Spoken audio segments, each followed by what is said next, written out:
Get ready for a great show.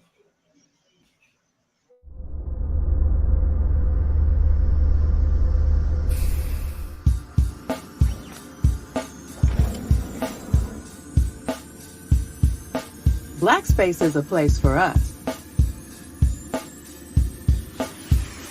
Real people with real issues.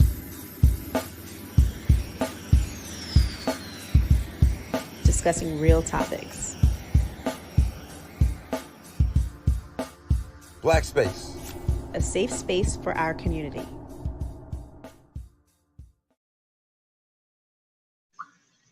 Hello, I'm George Middleton, your host this evening on this podcast episode of Black Space Live. This evening, we're going to discuss whether or not two people can love each other equally, or does one always love the other more? Which one are you? Before we get started, I'd like to take this time to briefly encourage you to like, subscribe, and share this podcast. In other words, don't be selfish with this content. Share the love. You can catch Black Space Live on YouTube, Instagram, Twitter, Twitch, and Spotify. And you can catch us on Anchor FM, Podcast Addict, Apple Podcasts, Google Podcasts, Amazon Music, and iHeartRadio. Man, look at this beautiful group of panelists this evening. Wow. Star-studded. Star-studded. All right. So, hey, I'm going to give a little time to each one to let them introduce and say hi and share with them whatever they would like you to know. Beginning with Doc Locks. You always start with me. You know, I always have the least to say. I'm Doc Locks, and I'm happy to be here tonight. Interesting topic. Welcome, Doc. Welcome back. The Love Alchemist. Hello. Thank you for having me back, George. My dog is being needy. One moment. Calm down. All right. Again, my name is The Love Alchemist, also known as Lakita. I'm the founder of the Love Frequency 528 Hertz. And also, I'm a sacred woman. I'm a graduate of Queen of Bliss program. So, again, thank you for having me on so I can get my perspective with my little ugly dog. Welcome. And what is your beautiful dog's name? Actually, her breed, she's a hairless Chinese crested. So they are the world's ugliest dogs. Okay. So I named her Cutie Pie, though, because she actually is cute. I love it. Love it. Well, welcome, Cutie Pie. All right. Yeah. And Desi. Hi, I am Desi. I am a blogger and a content creator over at juteandolive.com, where we are a wellness resource and we pretty much cover all things wellness, mind, body, and home environment, guys. So visit me over there. Well, welcome back, Desi. Thanks for having me. Yes. And last but not least, the Penny. I'm Lamar Penny Finley, commercial pilot in the beautiful great yet crazy state of Florida. I'm also still newlywed. I guess I'm still a newlywed, yeah, because I'm only a few months in the game. And so yeah, this is going to be an interesting topic. Well, welcome, Penny. Thanks for making some time and coming in hot off the jet, hitting that runway, running through the terminal like Gail Sayers. See, y'all probably too young to know who Gail Sayers is and never saw the commercial. Wasn't that OJ? The Hertz commercial with OJ? Yeah, but I believe Gail Sayers did it before OJ. Did he? I don't remember. Yeah, I'm too young to remember Gail Sayers. But you know, I could be incorrect. I'm going to go back and check that. But okay, I digress. So anyway, this is a very interesting topic, you know, and the producer came to me with this and it instantly resonated because it makes you self-reflect automatically. It makes you question what side of the coin, if there is a coin, are you on? You know, no relationship, as we all know, is entirely equal. You know, people talk about, you know, we want a 50-50 love. Who's that? Teddy Pendergrass. I want a 50-50 love. But reality is, if you're only giving 50%, you're not giving your all. So I don't want no 50-50 love, right? But then how do you measure that? How do you manage that? I have a pet peeve about people who come into relationships with an even Steven, you know, measuring milk cups or how big is your cookie versus my cookie. If it's going to be half, I'll make sure your half is not bigger than mine. That is a real irritant for me. But you know, in reality, in most relationships, depending on how you measure it, one person is always going to love a little more than the other. And, you know, my father, back in the day when I was coming up, you know, my father's definitely old school tradition. He would say, son, always get a woman who loves you more than you love her. He swore by that. He swore by that. So I'm looking forward to discussing that old school prescription for relationships. The other aspect of it is that traditionally, the one who loves the most is usually the one who stands the greatest risk of being hurt. And so that gives some extra skin in the game, so to speak, in a relationship. So let's begin with this first question, and we'll start with Penny, and then end with Doc Locke, since she says I always put her first. Thank you. The question is this: who should love more in the relationship? Who should love more in the relationship? God, that's a good question. I think, God, that's a good question. If I were to have to answer, of course, I'm going to say I think the wife should love more. State your case. So, actually, no, strike that. No, I think the husband should love more, because that's how women. That's how I think that's the glue to keep a woman in a relationship, is how she feels loved. Men want respect, and that's how we're shown love. But I think women want to, they want to feel love. So I think the man needs to love harder in the relationship.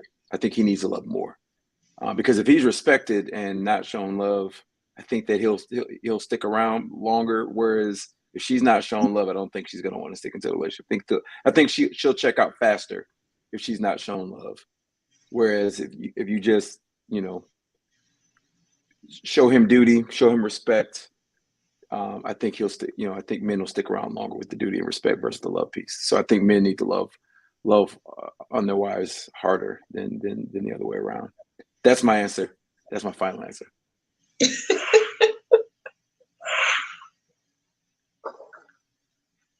You're muted, George. So just to make sure I'm understanding you clearly, you're saying that men don't require love as much as they require respect. And if you give them the respect, they feel that they are due. They're open to loving more. Correct.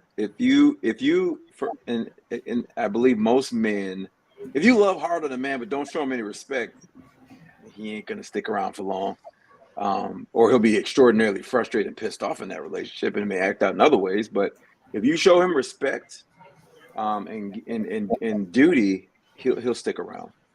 He'll stick around longer. I don't think we need love as much as women do. Okay. Desi, what say you?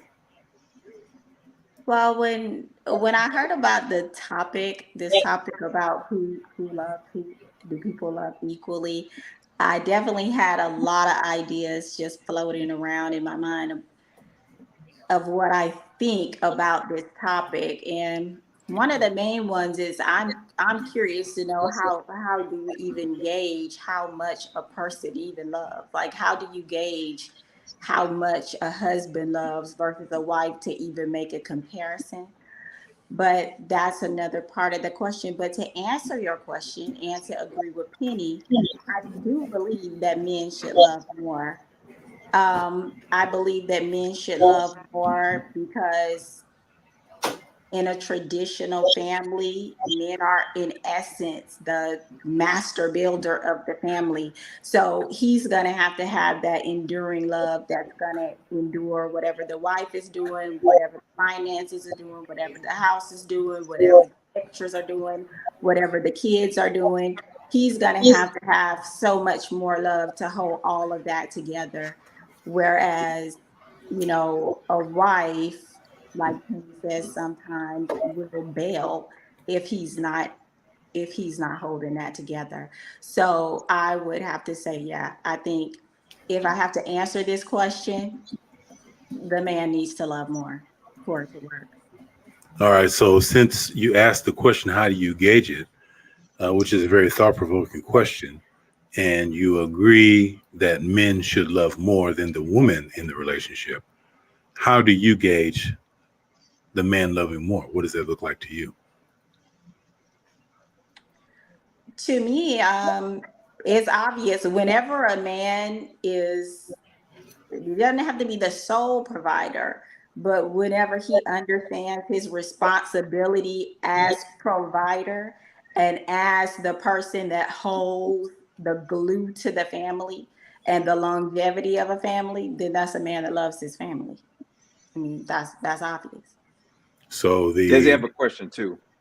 so the role of provider is deeply enmeshed with the gauging or measurement of the amount of love the man has for his woman in a relationship. To me, yes. Got you. What's your Is question, this Penny? financial provision? Is this financial provision you're speaking on when you say provider? Is this financial provision? No, when I speak on being a provider, I'm talking about a holistic provider. I'm talking about a man that has a plan for his family as far as financial, spiritually, how they're to be presented out into society. A man that has a plan for what his family is to be presented and grow into is a man that loves what he's creating because he's in essence creating a family lineage. So if that man loves what he's doing, he loves his family, he is going to provide everything that is needed to create his vision of a family. And if he doesn't, he's going to fall short. So if I'm a praying man that has a plan, but that plan means that you out earn me, am I not a provider in your book? If that plan means that you are what? I said if I'm a praying man that I'm a godly man, a praying man that has a plan, and that plan, at least for the financial piece, is that you out earn me. Am I a provider in that sense because I provided the plan? It just means you out earn me. Right. Yeah. So definitely a man that love. I mean, okay. So a man that has a plan usually does not want a woman that's out earning him. That's just mostly that's not the case. But let's hypothetically say that is the case. If that's the agreed upon situation, I still feel like that man is building the life that he envisions, even if he envisions his wife being higher earning than him, and she agrees with that. It's a marriage is a joint vision, but to me, because I'm more traditional, it's the man's vision. Like the marriage and the family inevitably becomes the man's vision. Even if I try to put my little here and there in it, I decorate the house, I have a job, he is still trying to fulfill his vision if he loves what he's building. The only reason I asked that is because I come from a quote unquote traditional household, 2-parent household. But my mom's college educated, my dad is not. She out earned my dad. We never knew that until we got older, but she out earned him because she had more education than he does. And I mean, it was still 51-49. He still was the captain of the ship, so to speak, captain of the plane, so to speak. I use a lot of airplane puns. That's what I do nowadays. But that's just what it was. So whenever I hear provision, because seeing that, and again, I didn't understand at the time, knowing what I know now, I understand provision to be more than just financial. And certainly he's provided structure and protection. And he provided the direction for our family. And my mom kind of got along with his quote unquote, as they call it, the current lineage, his program. So that's the only reason why I'm challenging that. So, but I'll digress and let the conversation keep going. Yeah, that's a really interesting one. So we're going to definitely bring that that thread of discussion back. The Love Alchemist.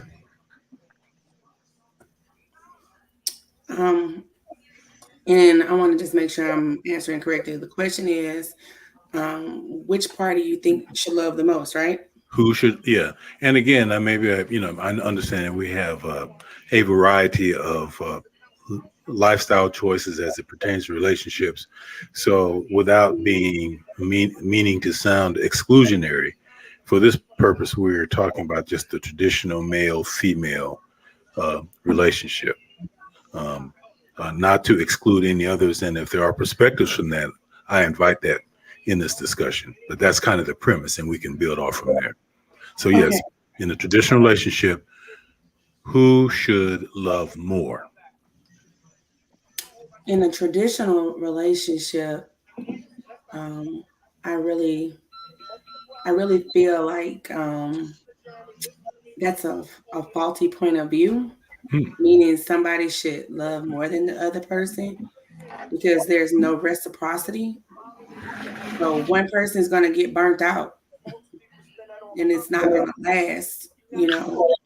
That's how you end up with people being together for 20 and 30 years and then divorcing, because that one person's been on go mode while the other person's been on no mode. And then they end up just parting ways after the children get older. They've just been sticking together until there was a point to where they could break up.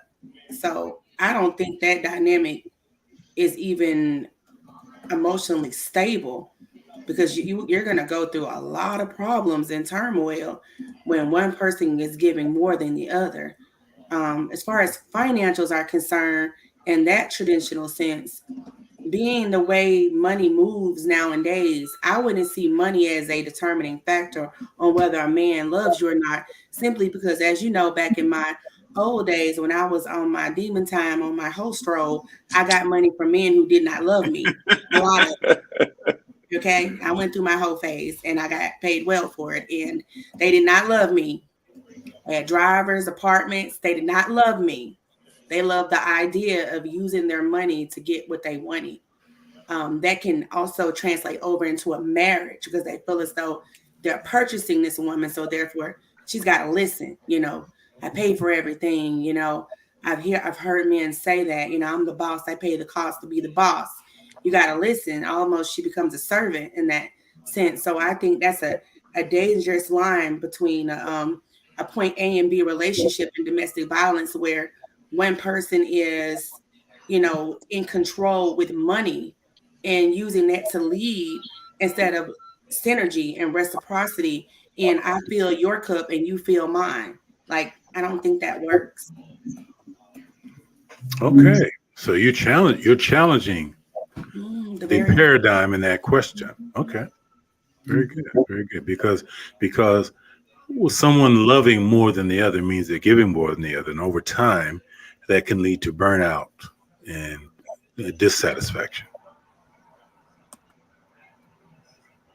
Okay. Yeah, all right. That's it. A great theme to explore further. Doc Locks. I hope the wait wasn't too long with you being last. Right. I'll be asleep. I don't like the question. I never, well, I won't say it never, but I rarely include should in sentences. Because it's like a demand or a command, and it's just, it rarely happens. What you should do is, no, that's not me. I also don't think there is a way to measure what you're asking, right? I have an old school dad too. And I remember when I was getting married, we had a talk, and he said, make sure he loves you more than you love him right now. And I said, why? And, he went through all of that. Right. But he said, and when he finished, he said, when your mother and I got together, she loved me more than I loved her. But over the years, I now love her more than she loves me. Wow. And he explained that love is like an ebb and flow, the ocean, as it comes in and it goes out. Like some months, you may not love or be in love with your partner. But because you have a vested interest, you try to stick and stay, you know, and they are people of faith. So they will, pray that the love returns or do things to make sure the love returns. But people fall in and out of love. And just because you fall out of love, it doesn't mean you can't fall back in love with your partner. So I think it's a circle, and it's always evolving and it's always changing. I think the point or the goal of it is to remain in a space that is amicable. So when you're in a place of indifference, you can still do all the things that need to be done in a way that is pleasing and helpful, right? Okay. All right. So Penny states men should love more, and that men do not really need love as much as they need respect. And if they feel the respect is there, that they have no problem giving the majority of the love, loving more than the woman, giving more love than he's receiving. Desi asked a very thought-provoking question, which we're going to have to get into. How do you gauge that? How do you measure that? Is it quantitative or is it qualitative? And she agrees with Penny that men should love more. And she equates the giving of love, the demonstration of that, with provision, the ability to provide. And there's a question that I have for that. I'll put it out now. We're not going to talk about it yet, but it made me wonder, can a woman love and respect a man whom she out earns? So I want to open that up here later. Lakita states that the question itself is an ineffective paradigm, that it leads to burnout, and that this dependence on one to be the glue and be the forgiver and be the intimacy initiator and the accepting of things when they don't go her way and say that's okay, baby, those type of things. Eventually it leads to burnout, accumulated resentment, anger and frustration. And Doc Locke similarly doesn't like the question because just the word should. And why does that not surprise me about Doc Locke? I could just imagine someone telling her, look, this is what you're going to do. No. You can say that's what you're going to do. You can't say you should do. Oh, really? What you should do. Okay. Because you're going to catch that smoke then, huh? No, I'm not going to even give you the smoke. I'm going to just look at you and keep doing what I'm doing. Should statements are reserved for probably children, right? Okay. I'm not going to tell the love alchemist how she should dress, Mm, right? okay. If we're having a conversation about it, and I might make some suggestions and say, what is the message or what are you trying to convey? Mhm. Then these are the articles or the garments that might help you convey that. Mhm. But I don't do should. Okay. Gotcha. So if you're in a marriage, and I'll give two examples on both sides. If the wife tells the husband, you should not be gambling every weekend, that's inappropriate. Or if the husband says you should not be on Instagram showing your behind, those are inappropriate. I think those are appropriate. Well, that's what you think. I don't. Don't give me should statements. There are other ways you can tell me. You say, you know what, I don't think it's appropriate for you to be on Instagram showing your butt. But what if that's your husband? What if Yeah. your husband Right. is? He can What if say your that husband? same sentence. He can say that same sentence. I don't think it's appropriate for you to be on Instagram. Period. Okay, let's talk about it. So just don't use the word should. Your thing is the Right. word should. It's the word should. It's not the message of not doing something. What do you think, Penny? You buy that? Oh no, because if there are hard boundaries in a relationship, I think that spouses have the right to hold their spouses accountable with making a You're demand. not They're well within their saying right to make that demand. you're not saying what I'm saying. I have not said don't hold me accountable. I have not No, said that. I agree. I But I'm have saying the word said choice should be in okay. holding me accountable, do not use the word should. That's it. That's all I've said. So if you don't like some behaviors, then say it in a way without using should. And I just gave you examples of that. So I don't That's understand. softball though. If it's a hard line, right? If it's a No, hard line, right? Because there's levels to everything, right? And this is that clear language, right?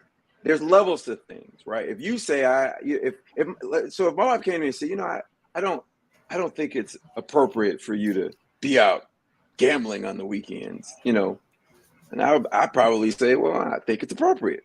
But if she said you shouldn't be out gambling on the weekends, that to me is a whole nother level of her distaste for my actions. that The is word you. choices is there for a reason. It Well, determines the word level. choices definitely matter, and I think she's just simply saying that should is a trigger word for her, not for everybody, but for her personally. Is that what you're saying, Doc Locks? So I think thank you. But I think we use the word trigger a lot too. It's not triggering. I just think it's condescending more so than anything, right? How if you're moving in good faith with your spouse? Say that again. How is it condescending if you're moving in good faith with your spouse? If we're dating and in the dating stage I've told you I don't like should statements, and then we get married and then you start using should statements, that's not good faith. Okay, that's an But if you say, intentional no, that's an intentional violation of something I don't like. Okay. but if you're married, right, It and doesn't your matter spouse if you're uses that married or word, not. You're trying to use marriage as this thing where, because we're married, I can say and do XYZ. No, you cannot. well, I'm saying that if And you're maybe married, you in shouldn't your assume that marriage I'm that being works, condescending. No, but I'm not saying. I'm but just it saying won't that work in a for me. marriage, I'm saying, no, I'm going back to the idea that it's condescending, right? If you're married, you should know that your spouse is not being condescending. Yeah, you can then have the conversation. I don't like that word, but you shouldn't assume that they're being condescending if they use a certain word choice. I don't like what you're doing here. Okay. What am I What's doing? okay for you is okay for you. And accept that. I I'm just accept that speaking in should is okay generalities. for you. You're not accepting that should is not okay for me. And I'm and speaking in that's not generalities. fair to me. No, Doc, I get it that it's an issue with you. I'm speaking in generalities. You said that it's condescending. And all I'm But saying we're is not that being if you're general married to here. somebody, We're not being general here. We're being I very am being specific general. because it No. is my specific request. 99.9% of the people, like the other two ladies on this podcast, probably don't have a problem with the word should, right? It No, is I'm not. me. Take It's it off of mine. should. So what you're Take it off doing of right should. now is pointing No, this take it off out of should. and saying that I, in some way, am wrong for how I feel about the I didn't word say you're should. wrong. I didn't say you're wrong. I'm just You challenging did this idea. your language and how you are presenting this to us is giving that you think should over here for me is wrong. No, I will say it's wrong if I feel it's wrong. But I'm saying I'm pointing out this idea that in a marriage, right? Because we're talking about marriage, right? That one spouse is intentionally being condescending, and I'm saying if you're moving in good faith, you wouldn't feel that way. That's what I'm challenging now. I get, let's take it off of should, but if you're having a conversation with your spouse, I'm saying that is not always true. As a person who has been married, as a person who's been in relationships, that doesn't mean that the person is always moving in good faith. Some people are manipulative. Some people have triggers. but if you assume that, you're like not moving in good Desi faith. said, but you don't know that until you're in that space. And in marriage, you're not always moving with good intent. You're not always moving with the best interest of the relationship. So that null and voids your argument. Okay, now I'll land with this point. I'll rest here. I promise I'll rest here. But that goes to a deeper issue that we have just in general. We don't move in good faith, especially Black people. We just don't move in good faith. We do not move in good faith. We often default to the negative. Black people you moving with? Because I'm talking about us as a whole. I gotta disagree. Us as a whole, we move in bad faith. That's why we're not married. That's why. All right, I tell you what. Let's push you this. Might need to move out of Florida. Let's push this forward. We're not going to leave this topic right here, but we're going to push it forward. But I would say it's safe to say with you, Doc Locks, that under no circumstances your husband should never ever use the word should with you. Would that be correct? I think for me, it is the wrong approach. Okay. It's very demanding and it's very condescending. Got you. And right? totally understand you. I was trying to be a little tongue in cheek there with my use of the word should. Sometimes my humor hits you later down the I've got that Jerry Seinfeld type of humor. Mm-hmm. I do too.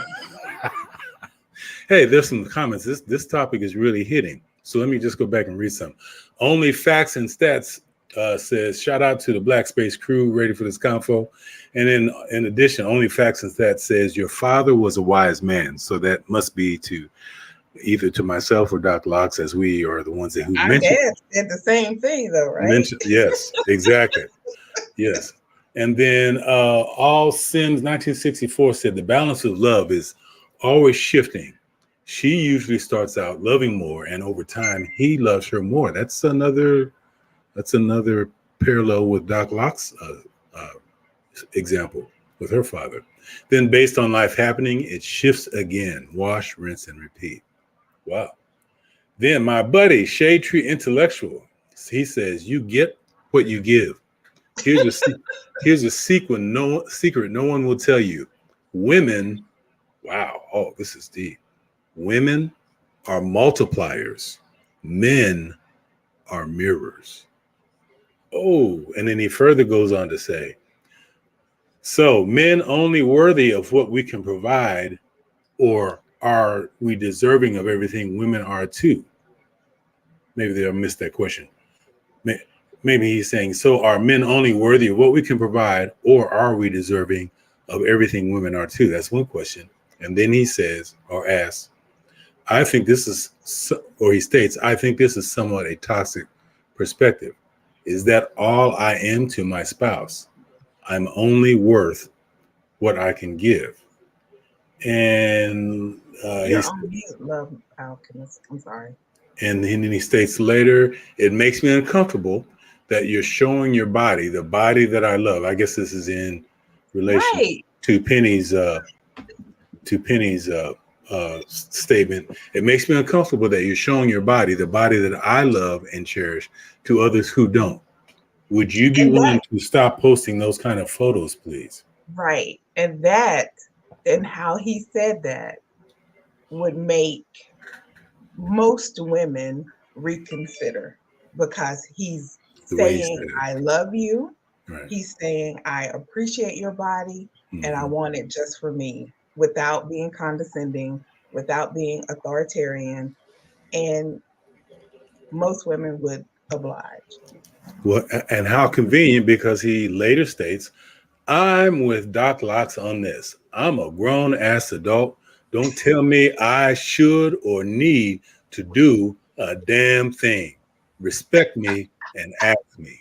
Damn. Oh my Okay, God. okay, Penny. Let Shade Tree Intellectual have it, man. Let him have it. I just this pride and selfishness are the antithesis to a relationship. But you're And showing moving both in bad right faith, now. moving in bad faith is terrible in a relationship. If my wife tells me, and this I'm speaking generally speaking, but I'll be specific. If she tells me something and it's in a stern manner in which I don't appreciate, I'm not going to assume she's trying to be condescending or talk to me like a child. You know what I'm saying? I'm going to assume I'm going to move in good faith. I'm not going to harbor ill will toward her because of that. You know what I'm saying? This idea, I'm an adult, you better talk to me like I'm an adult. That's the problem. That's a problem. That's a big problem. That's why a lot of people can't get along now, because they have this chip on their shoulder and they bring that into a relationship. Didn't you say that you are a newlywed? Right. Yeah. I've been in relationships before, though. Okay, but if you have not, how long is your longest relationship? She's my longest relationship. Which is how long? We've been together 3 years. Okay, so you've been in a relationship with someone for 3 years.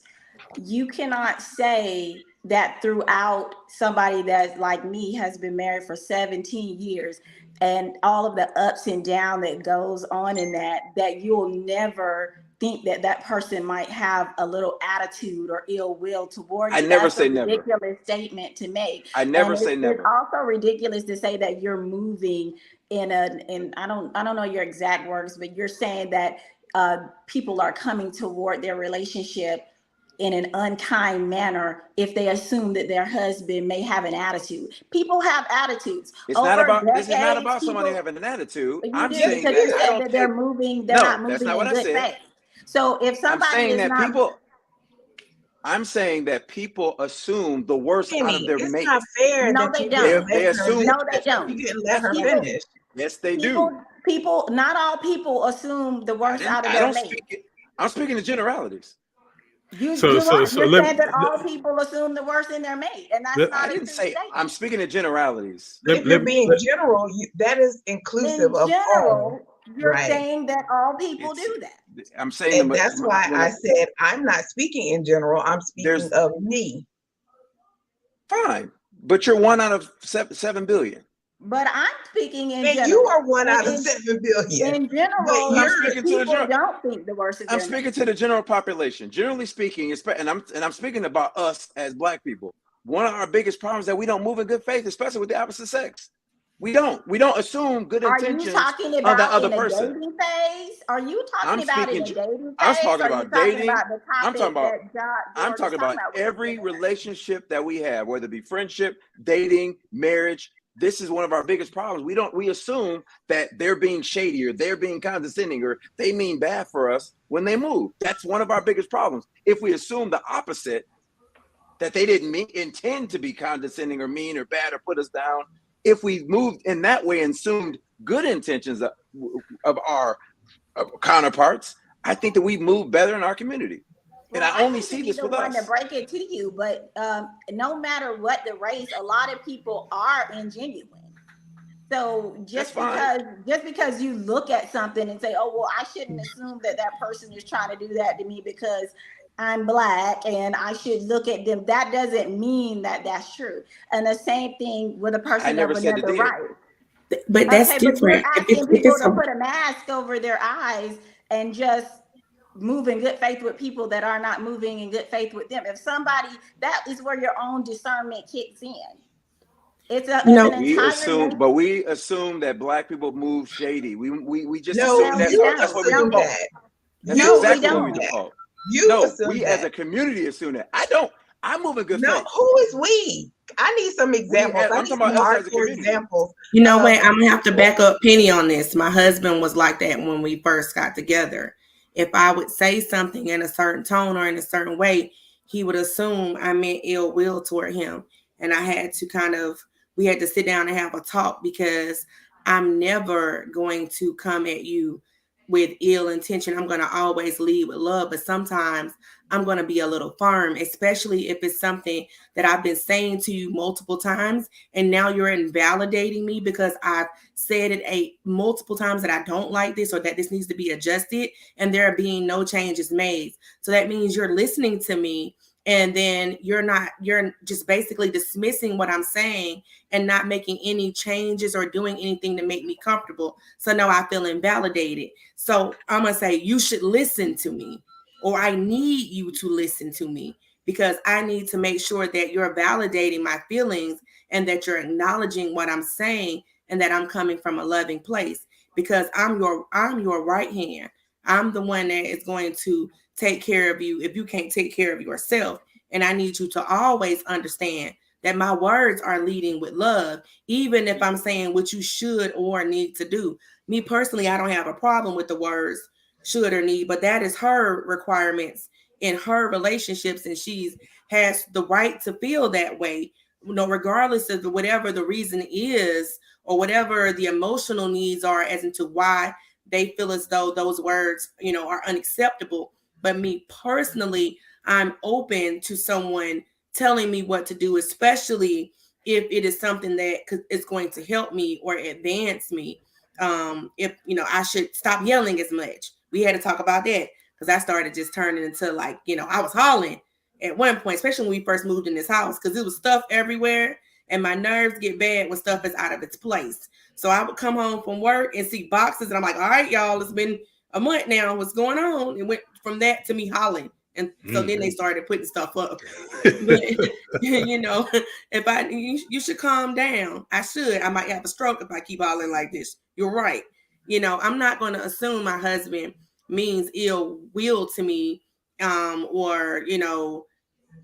I disagree. Yelling is not always wrong. A person yells when they feel as though they've been unheard. You should allow your partner a safe space to get that out, because you don't know who they gonna yell at in public, who they gonna swing on at the wrong time, because at home they don't have a safe space for their whatever emotions they feel inside that may lead to discourse. You have to be able to have those safe spaces for discourse in your relationship, or it's just not gonna last. I'm dealing with a veteran. I have to give him space for discourse. Mm-hmm. I have to give him space for the dark moments, and I have to be able to love him after. Yeah. And I think you can have all of that in your relationships.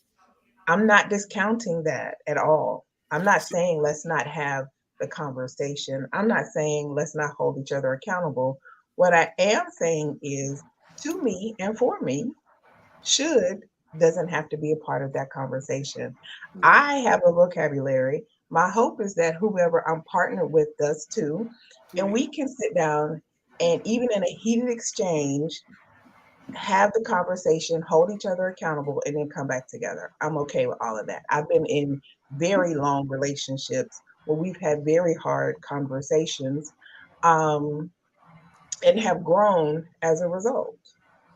So on that, I appreciate Lakita bringing in that perspective, and also resonates with the perspective that Shade Tree Intellectual added, to kind of bring out maybe more of a deeper principle that I think Penny is alluding to, because Penny stated earlier, if we have this trust, this intimate relationship, there shouldn't be these negative assumptions projected towards each other. And Shade Tree says the principle of, he says that Penny has a point here. It's called the principle of charity. we would hopefully assume that the person speaking has the best intentions. This is difficult to learn. And this really gets into the next kind of category of this discussion based on Penny's assertion to answer the first question, which, he says, men don't need love as much as they need respect. And respect is easy when you like the person, and respect is easy when you agree with the person. Respect is easy when the person is doing what you think the person should be doing. But the true measure of respect is when all three of those things are in reverse. Maybe not like so much, because hopefully you're in a relationship with someone you like, but you know what? As Doc Locke said, relationships go through shifts. A lot of transition. And there's times when you don't like part of it, but respect, to get to Penny's anchor, respect should still maintain. And I just want to read this definition. And Shade Tree, if this is not the explanation you're speaking of, you can correct me. But I looked up the principle of charity, and it reads as such: we should try to understand ideas before criticizing them. That's powerful, because most of us, unfortunately, in close relationships, get in discussions of competition rather than discussions of understanding. So I want to read that again. We should try to understand ideas before criticizing them.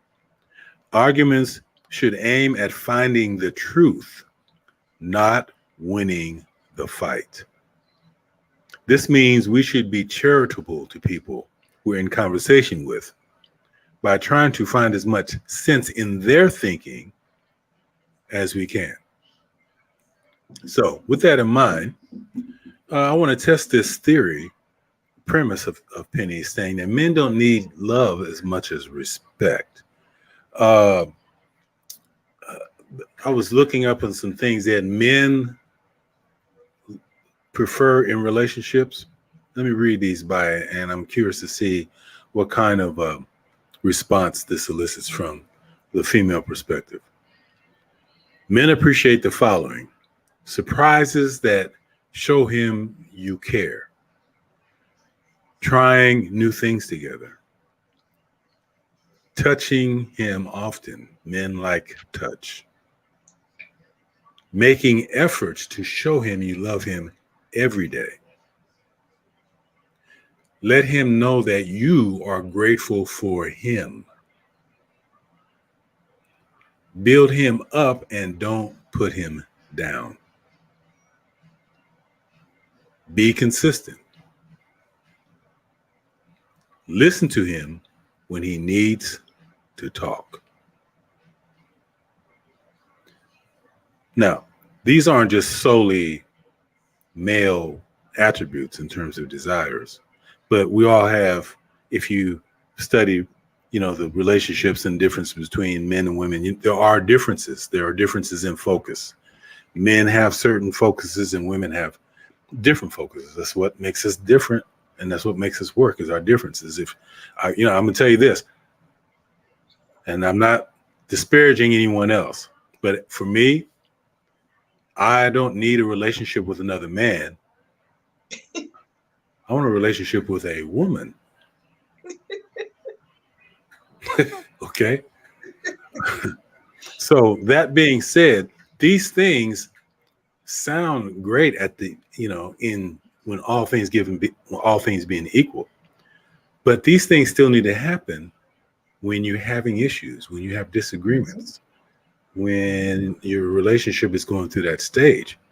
And let's be real, guys, for most relationships, these things don't happen. From the male perspective, these things do not happen. Being a man, I'm gonna tell you, and again, I've made this speech before, and Penny's heard it before. Being a man is not a popularity contest. It's not. We show love differently than the way women show love. It's not the warm and fuzzy all the time, but that doesn't mean it's any less loving than the woman's love. And one of the classic components required of men is that you make decisions even when you know it's going to make those you care most angry. Yep. So, that being said, I'm just trying to set the context, because in the reality of today's relationships, women in general, and especially women of means, women who are able to do everything for themselves that they used to have to depend on men for, have a real problem with this respect piece that Penny says men need more than love. So I'll put that out there, and who wants to jump on that? Yeah, I'll comment on it. I think it goes kind of hand in hand with what I was saying before when I was saying, how do you measure who's loving another more? Because you're correct. People love differently based on how they were raised. People love differently based on their gender assigned at birth. So you can't really make that statement to say that, well, I'm loving him more because I'm always saying I love you, or I'm always giving gestures. And I think my point kind of got misconstrued, because I'm not saying, I think one of the commenters were saying, well, you only want me for what I can provide. I definitely think women do want, I think people want each other for what they can provide to one another, first and foremost, not just women wanting men. Men also want women for what they can provide to them. And when it comes, my statement was regarding men, as in a man has to be fully vested into what he's building in order to love and show love toward it, or else he's going to abandon it, just the way Penny is making the point about the relationships in the Black community. So it's not so much about a woman saying, oh, I only want you because you're providing. The nature of a man is that if he's not providing, he's not even interested. And so therefore there's no love in that situation. So, and yeah, back to your point that you were saying, I definitely agree. I agree. It's something that, hey, I'm a millennial. I struggle with it. My husband needs to be respected. And, we were raised as independent women. Sometimes we lose sight of that, the whole respect that we need to give to the person that is standing there by our side, because sometimes I know a lot of people of color and just people in general these days, they don't want to be codependent, but it is a beauty in being in an interdependent relationship, Right. where that, okay, I have someone here for me to lean on, to fall. Not that I just want them for all their money or what, but I'm dependent on this person and we're locked in together. So that's the way I feel about that. And I do feel like it's a struggle for women. Well, I appreciate you clarifying that, because I really want to get to the honest root of this. This is a real issue with it. It connects with some of the other shows that we've had on relationships, and this dynamic between the male and female, and this disconnect, this cognitive dissonance about our roles and what is the proper healthy balance and boundaries. And for me as a man, one of those deep components is this respect. And Can I say something about that? yes, please. That's why I want to keep this part. I want to really drill into this. So I was, like Desi, raised to be independent, but I also was raised that in a relationship there's interdependence. My parents, and I say this when I'm on the show a lot, my parents have been married 50 years, okay?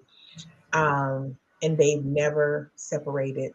They've never had like time apart, or I need to go somewhere else and live somewhere else to think about if I want to be in this relationship. They have been together 50 years.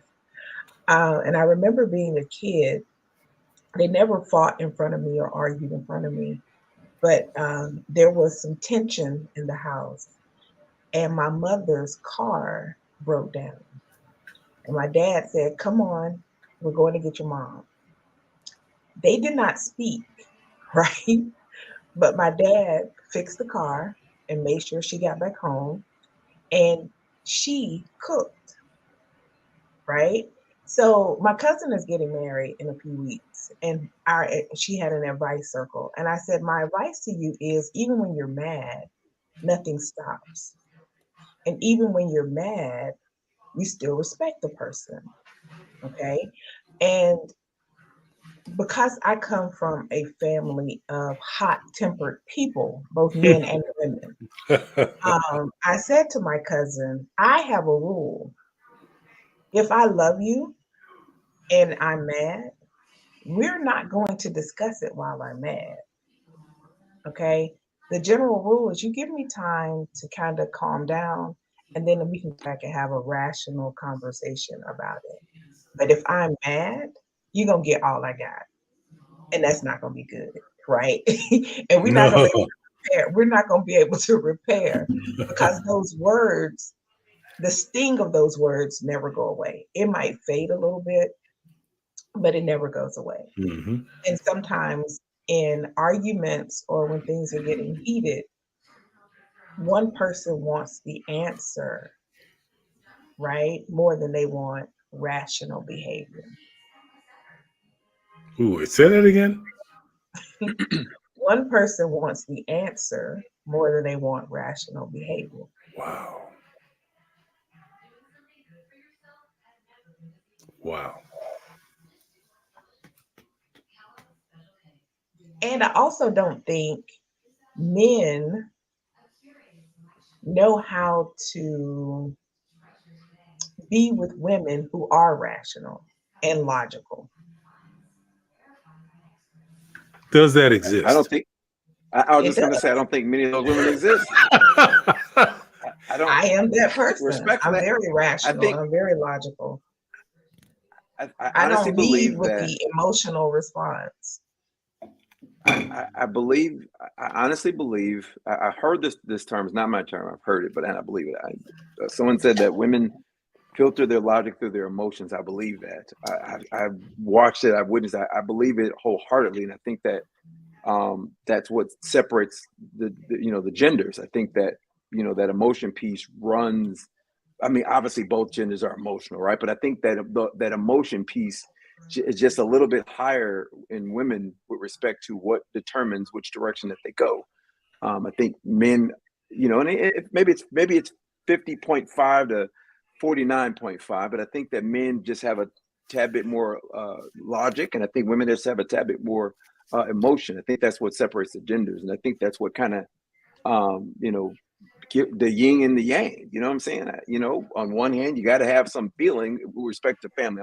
I'm talking about the family unit here. You got to have some feeling when you manage the family, and you got to have some logic. And I think that that's where the balance comes in. I don't think it's necessarily a bad thing. I just think it's an actual difference between the genders. I think it's how people are raised. I had a father who raised me to not lead with emotion and to be logical and rational. And I also remember being 6 or 7 and crying about something, and him looking at me saying, "You can't think when you're crying. Okay, so cry right now, but after this, we need to plan. We need to do whatever." Um, and I don't think a lot of people talk to their children about being rational, right? And that's how we have women who grow up to be overly emotional, or men who grow up to be overly emotional or lack of emotion. And just because people are rational and logical, it doesn't mean that they're operating without emotion. It means that they might have a higher level of emotional intelligence or control of how they present those emotions. And one more time, that quote: "We want an answer more than we want." To be rational. We want an answer more than we want to be rational. Mm-hmm. Because if we're both upset and I want you to do something or give me something, then that's what's most important to me at that time, not somebody being rational. So that's a mic dropper because that does reflect the reality of a lot of discussions, and that's why coming from a male perspective, this and I think Penny and I may be in alignment on this, is that we don't see uh, we don't see that desire for rationalism. We do see the desire just make it simple, and the answer typically is the answer that they want versus what the rationality of the situation calls for, and that's where the glitch happens. But for I approach this from a process more than an outcome. I'm not an ends justifies the means person. Outcome be damned, it's going to be what it is. But after it's over, was the process a healthy one? One of the rules that I like to use is attack the problem, not the person. Mm-hmm. And again, coming from a male perspective, and this is tied back into Penny's premise that men don't really require as much love as they require respect. And when men are trying to address a problem, we find ourselves being attacked for addressing that very problem because we are coming from a place of rationality as best as we can. I have a question. So Okay, go ahead. when y'all say men don't require love, do you not see touching or sex as an act of love? Because that in itself is a part of the love aspect of the relationship. And Well, men require, they require sex, Yeah. right? Right. Yeah. Well, yeah. And the Shade Tree Intellectual, I posted it up here. He said, for a long time now, men have learned that we are only allowed to give and receive love by physical touch. Ever wonder why men value sex so much? I think that comes from an oversex society in America, from being hypersexual, being driven to be hypersexual as Black men. It's been taught to you from the moment you were little. No, oh, look at him, he's so mannish, or she's fat, but when a girl, oh, she fast, it's like it's shunned upon us to be sexual. But men, it's a good thing. Look at him, he got a little girlfriend. But if a girl does it, it's a problem. So men from very little are taught to be hypersexual. So when they grow up, they think that their love and what they can give is their bodies. That's why when they get older and the sex phase, they have issues being in their relationship and even with their confidence in their manhood because they're not able to do that physical act anymore. But the love is in the intimacy or the touching or the caressing or the moments where we're holding each other and not saying shit, just watching TV. That's where the love is at. Men actually require more love, I think, than women. Because if a man is sick and you not taking care of him, he gonna feel like you done throw him in the garbage. But if we're sick and you don't come bring me a glass of orange juice or come check my temperature, you know what? I'm all right. Leave me alone. I'm sick. Because as a woman, I've been taught that when I don't feel good, I have to take care of myself. But when everyone else is sick, I have to get my cup out and just start pouring into their cup to make sure they are all right. I don't think that the idea that men don't need love or men don't need love is, I don't think that's correct. Men need love and they need it a lot more than we do. They need protecting too. And I think more so men need protecting more than I do. My husband is a big man with a bald head and a really menacing stare if he don't watch his resting face. Okay. So people will be like, are you okay? Like I'm in trouble. I'm like, what do you mean am I okay? Yeah, I'm fine. Are you okay? It's the question you better get back.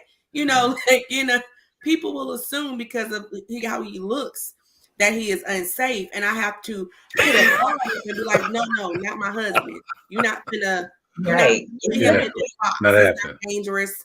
He's not, he's not wanted. He's just, big and he's strong, and you feel a little intimidated by his blackness and his and the appearance of strength that he has.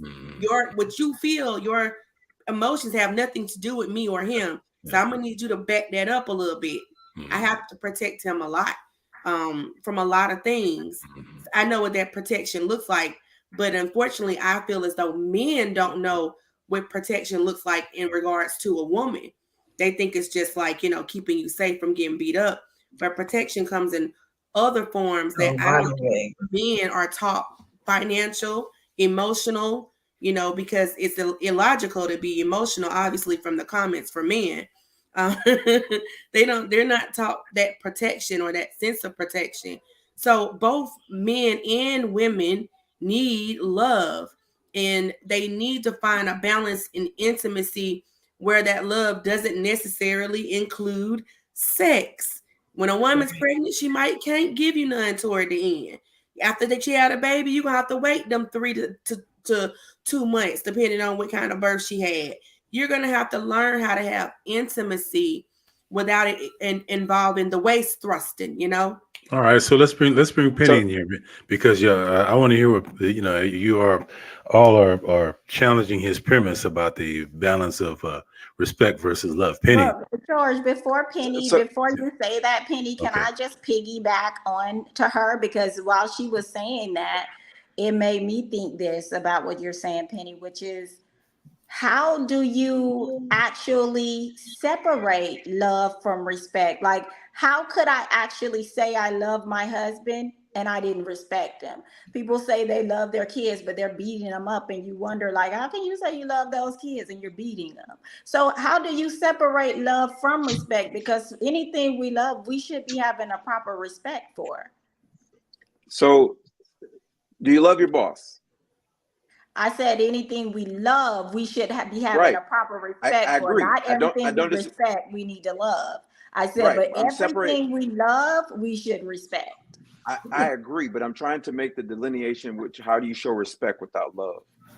You honor you honor your boss. You honor your boss. Respect means honor. That's how you adhere to the things that. So, for example, my wife carries my last name, right? How she moves in public and protecting that last name respects me. How she speaks about me when I'm not around shows her respect for me. How she moves in my presence while other people are watching shows respect. It doesn't necessarily show she loves me. She'd be pissed off at me. Maybe the love ain't at 90 today, maybe it's 20 because she's pissed at me, but she shows respect in how she moves with respect to me. That's the delineation. And to be clear, I'm not saying that men don't require love. I never said that. I'm saying the respect, and again, I always use percentages just to illustrate my point. If you're gonna put it on, if it's a 100-point scale, I need 51% respect, 49% love, because you can love on me all day long, but if you don't respect me, I'm not gonna want to be there.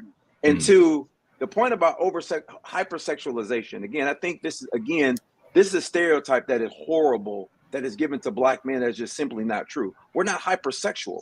And to be clear, I think it's external forces that are painting this narrative. And some of our women run with it, because if you listen to conversations about relationships, like if you're talking about dating older, the women are even saying, well, if he can't get it over, he ain't no good to me. And we've had in this, somebody on our stage, not on this stage, but somebody that has been on this stage has made that assertion about why she is not with a person. This one guy. She's not on here not to defend herself. I remember that conversation. You know exactly what I'm talking about, George. And so I challenged her on that, because I said that we're more than that. But for most men, that's not how we define ourselves. I would even say that most men define themselves by their ability to protect and provide. And if they can't do those things, they feel less than a man. If a man can't go out and earn a check to take care of his family, he does not feel like a man. If he can't stand up to the external threats that exist outside, he does not feel like a man. But I appreciate, Love's point about, yes, you have to protect your man. You have to protect his blind side. But I will say women need more protecting. Y'all do, because the world and the way in which is designed, you're more in danger than we are. Even though we bear the brunt of all those negative stats because we choose to. We're supposed to. It's our role. That's why it's 5149. Again, another plane pun. The primary role of a captain on the plane, the only thing that he's in charge of that the first officer isn't, he's ultimately charged with the safety of everybody on board. That's the only authority he has that nobody else has. That's why husbands are the head of the household, because ultimately he's in charge of the safety of everybody else. There's nothing that the wife can't do that he can't do except for the safety piece. That's the difference between the two. And with that said, and I'll land here, again, another plane pun. That's why that respect piece is so important. If you're not respecting me, that respect protects my blind side. If you tell the world, listen, I'm in line with that dude right there, they can't come up and stick behind me. They can't do it because you're protecting my blind side. That's why that respect piece is so important. When you disrespect your husband and show a lack of respect, those are cracks in the foundation. Those are blind spots. That's where somebody's trying to get in. I'm sorry, I know I said I was going to land, but I got one more point. You want to know why the side chick, and I hate to say this, why the side chick gets so much credit and gets so much attention and draws the attention of men? Because she, at the end of the day, she respects that dude. That's all it boils down. It ain't got nothing. It's No, sex, but at the end of the day, it boils down to that respect. The side chick gets all the attention because the side chick ain't been putting up with his shit. That might be true. So when he goes over there, he puts on some new clothes of a new persona, which is not the persona that is in his home. He gets to be and pretend, and it's all it's a girlfriend experience with the side chick. He gets to be this man in his mind that he sees himself as, but the man he is at home. But love, you know that experience. He's the man, right? He is the man. She is whipping that ego. She is stroking it. She's trying to get in the bag. She's trying to get in the place of whoever is at home. Because I've seen so many men fall for that trap for the side chick. I don't disagree. And then as soon as they leave their woman and they get over there with that chick, she flipped that switch. But love, if she ain't stroking that ego, if she ain't stroking that ego, he not giving them dollars. Is stroking the ego respect though? Is stroking that gets to that's game. Exactly. But see the side chick. So you're equating respect with something that is not respect at all. You're just saying we're that. Just using, but it illustrates the point of Penny's premise. Not to say that the decision for a side chick is necessarily a healthy or a rational one. That can be a different discussion. But the point is that the side chick is meeting a need that the primary relationship should be meeting. But and let's landed was not on respect. It was on ego. I don't think that those are necessarily separate. Again, to test Penny's premise, he's saying that it's respect more than love, and it's what I added for the context of that is that it's easy to respect someone when you like them, when you're in a good mood, when they're doing the things you want them to do. Okay, but that's not the reality of most relationships, and the true determiner of respect is when the opposite is at play. Are you going to still respect me? And then to add an additional context to that, Desi brought in the component of provision. I'm equating a man's demonstration of love with the amount or his ability to provide. And I posed a question earlier: Can a woman love and respect a man whom she out earns? So imagine this tenor of conversation between two people where the man's income pales in comparison to his wife, yet he is expressing his manhood. He is forcing the issue from a rational perspective. He is protecting his household as the way he sees it. How does that work when reality? Let's be real now. Let's not talk theoretically. Let's be real. How does that really work if the measure of love for the man is in his ability to provide and his significant other out earns him? Well, you guys, a lot of people in the Black community, when you hear the word provide, all you hear is money, money, money, income, who makes the most. Mm-hmm. Like Love said, men, I was actually on live the other day talking about this because I do Desi and Capri, a little TikTok channel with my daughter, and people always come on there just dragging me about how I'm a single mother and I'm raising her to be a single mother. I mean, they make all kinds of crazy accusations about us on this TikTok channel. And I was talking about how, look, I grew up with a single mother. I know plenty of single mothers. And my mom used to have so many locks on our door. One of them was locked. It had like 5 locks, tape, and all of this on it. My mom had 3 girls and her, and she used to keep the place bolted down. And a couple times, a couple men tried to break in on us when she was not at home, so it was rightfully so. But I was talking about on that live the way I have to realize that those things are traumatic. Those things cause trauma that I'm still dealing with today. Men breaking into my house because they know that it's a house full of women and girls. The trauma that I'm not instilling in my kids right now. Sometimes they fall asleep and the door is unlocked, you know?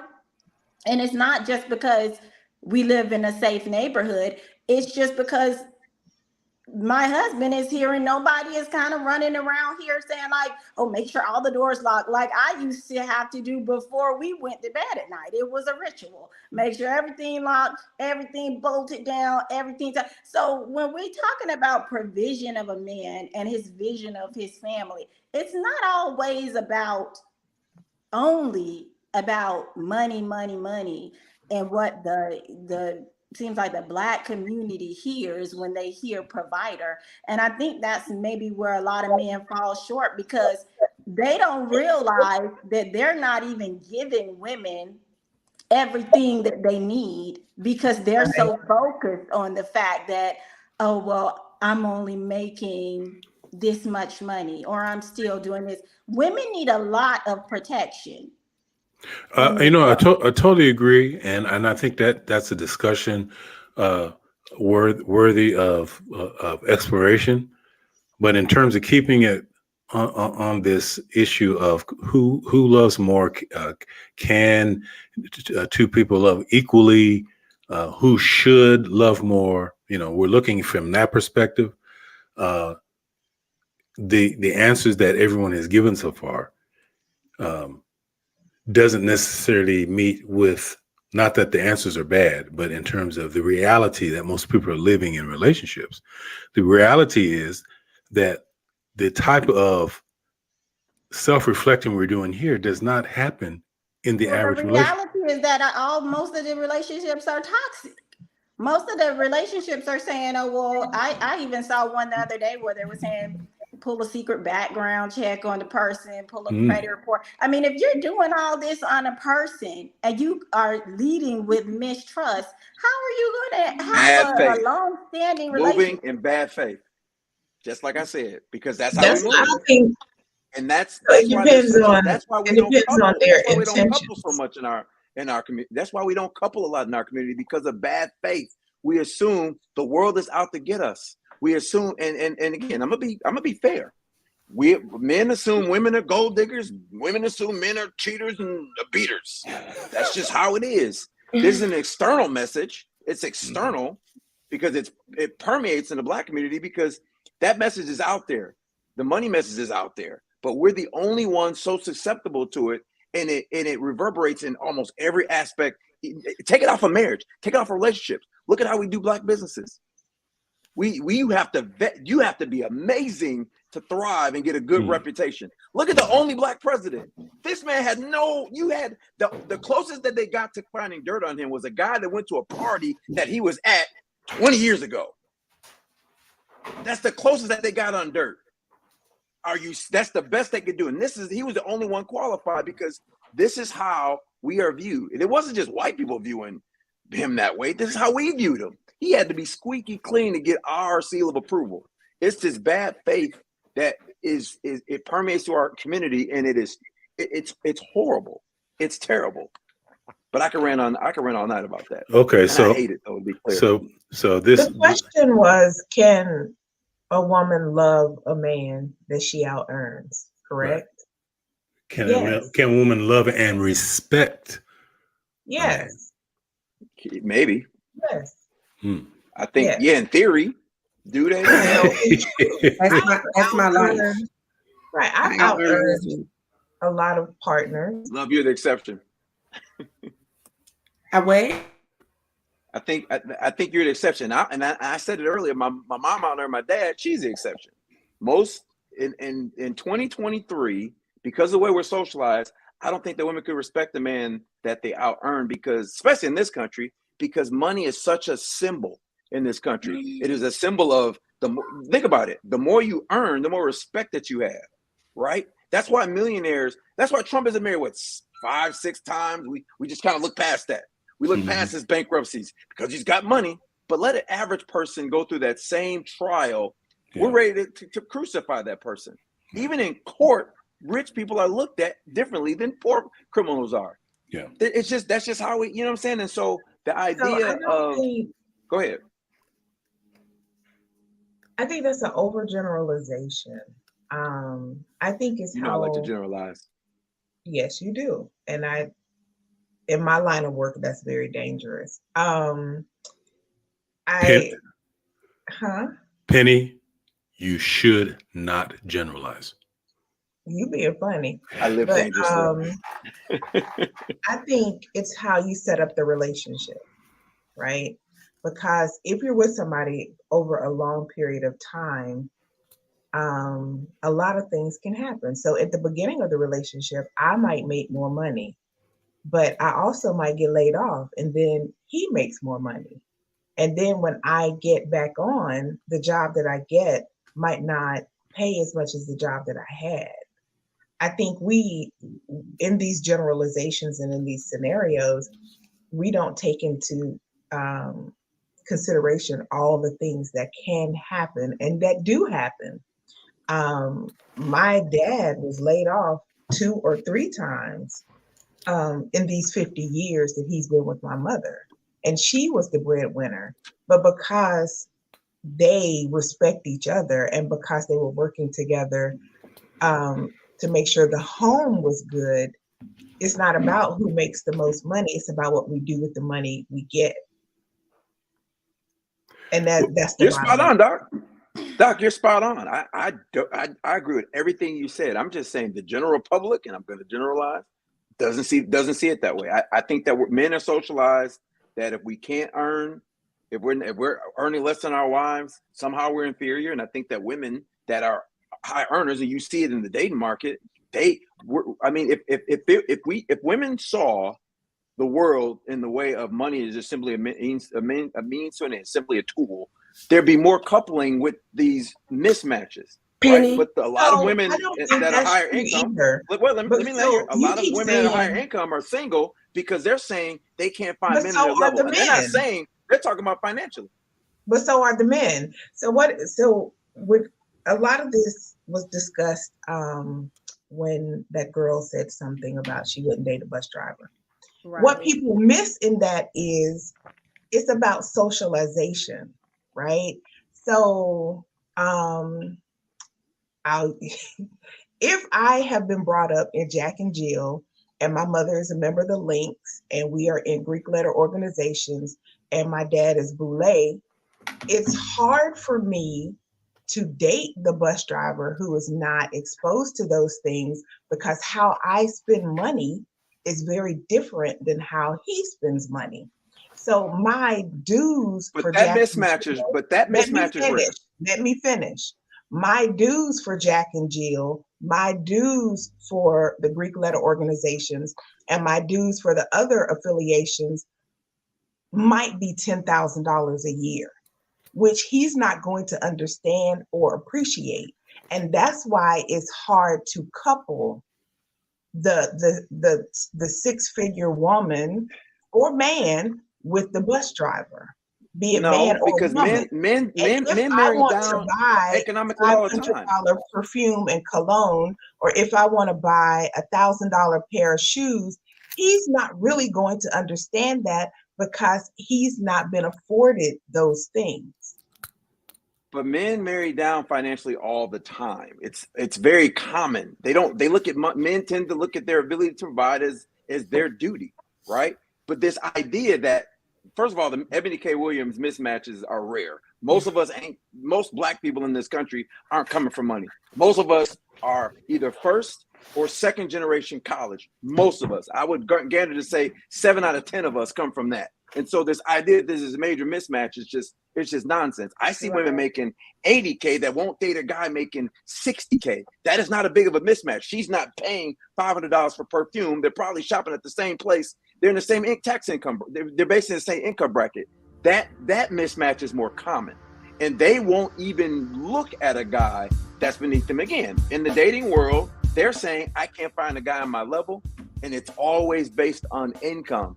And it's just, that's a problem. I don't think it's always, but it's how we're socialized.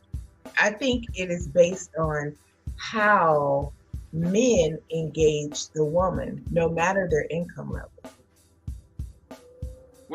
I don't understand what you mean. If I make 80K and you make 60K, and you come at me like I'm low level or that you're high value, then I'm not going to talk to you. But of course, okay? if I can make 500 million. At that point, I don't know how much you make. Okay, I can make 3 times what you make and come at you that way. You're not going to pay me any attention. And you come at me in a way that is respectful and meaningful and pleasant, then yes, I'll talk to you. It's not always about the income. I think it speaks to the broader subject of the community just expecting Black men to be underachievers, because I don't think you have this discussion within other communities, because if I'm a white person, I just don't expect most white men just to be an underachiever, and I need to be. What do you mean underachiever? What do you mean? What I mean is, why would women or men approach just getting to know somebody from a financial standpoint? Like, why are you approaching that from a financial standpoint? They do it in every community. You know, I would say, Desi, you bring up an interesting observation that I think we need, because this discussion really wasn't initially just aimed at from a racial perspective, but the reality is that situations like these do play differently across a racial filter. But it would also be important to understand that as it pertains to our community, our values are typically adopted from the Eurocentric point of view. And monetarily, the male providing, at least in America, is really a Eurocentric standard framework for this traditional male-female type relationship, and how, you know, the wife takes the man's last name. These are all things we learned from a Eurocentric stand. So I'd like to definitely vet that out on the next discussion. I'm going to get ready to close this out. I'm going to give you all a quick closeout assignment here, but I want to just make a couple of notes here. Penny, I guess you got everybody excited, brother, because people have really responded. My man said, Mr. Terry Norris Property says, Mr. Finley is on fire tonight. And then Only Facts and Stats says there's no greater respect. This is in response to an earlier statement from Penny. There's no greater respect than a good ego stroking. A woman's most valuable attribute to a man is her ability to make sure that he knows you are on his side and supporting his program. So with that being, whether you agree or disagree, keep that in mind, because we're going to come back on a different podcast episode and ferret this out, along with the racial observations that Desi's making. But here's what we're going to do. I'm going to task you all to close. We'll start with who should. I'll start with Lakita first, and I'll make Penny last, and just to kind of flip it around a little bit, and I'll put Doc Locke somewhere in the middle, because I think that's what I should do. You can shoot yourself all night long. Doc is not impressed. She is not impressed with my little humor. Not at all. So anyway, here's the goal, or the task. State 3 components that you would use to measure love. 3 components that you would use, kind of what only facts and stats are here. Give 3 components that you would use to measure love, beginning with Lakita. I'm going to start with reciprocity. That's the balance. Okay. Reciprocity. Validation. Making sure you're validating the other person, even if you don't agree. Validation. And last but not least, growth. You can't be stagnant. You're going to have to grow with that other person, or one person is going to rise and outgrow the other one, and that's when the relationship is going to fall apart. Excellent. Mic dropper. Desi. Well, I'm going to have to say therapy, communication, and some more therapy, because I can say all day long what I think love look like, but it doesn't look nothing like that to my husband. And I can be pouring out all the love I think, and he'll be like, I don't feel it. I don't see it. What did you do? And I'm around here crying like, oh my God, I'm getting my own. So figure out how that person goes and keep figuring it out. Okay. So that you can make them happy without stressing yourself out, because you don't want to stress yourself out trying to make somebody happy. It can actually be pretty easy. You get all the snaps right there with therapy. Yes, God. All right. Yes, Lord. Every marriage at some point has to go through therapy, because we as a people are in a state of repair. And sometimes when we get in relationships, we got to go back to the drawing board and work through our childhood trauma, so it can quit spilling over into our current relationship. I like it. Yeah. Doc Locks. Consistency, acceptance, and I think each person has to create safe spaces for the other person. And a safe space. Wow. I like that. Any?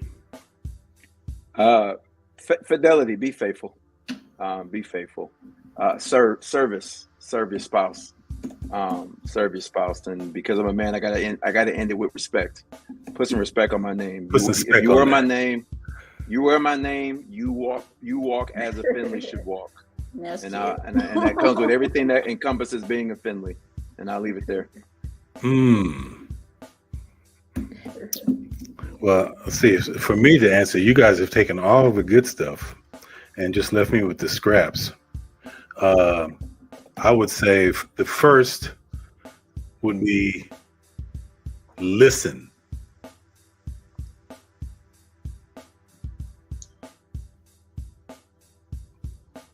And I left a dramatic pause there, because this is what I do for a living.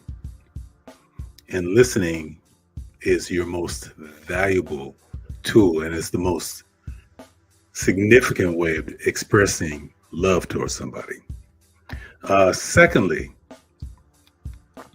kind of off of what Penny said a little bit earlier, that kind of got the first heat going in the conversation.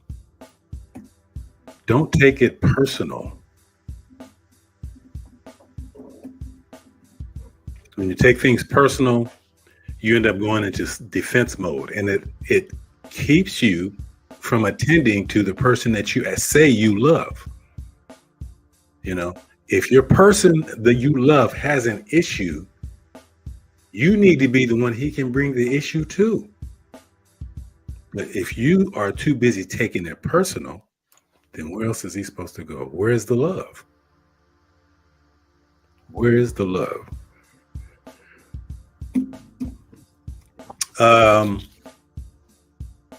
And the third one, I'm going to go back to listen again. You know why I'm going to say listen again? Because how many years do we have? 2. Yeah. All right. So on that, I can't wait for part 2. This was good. And it went long. I didn't think we were going to go this long. And I know Doc Locks, you passed your bedtime, ain't you? Right. I'm about to be asleep. So I'm about to out it. So this has been a great discussion. It's either food or sleep with Doc.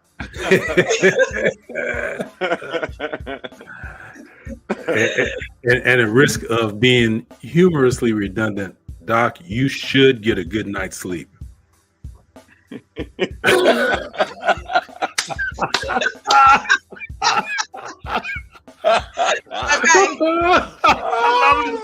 I love it. On that note, to everybody else, have a great week. And until the next time we meet, we'll see you in the black space.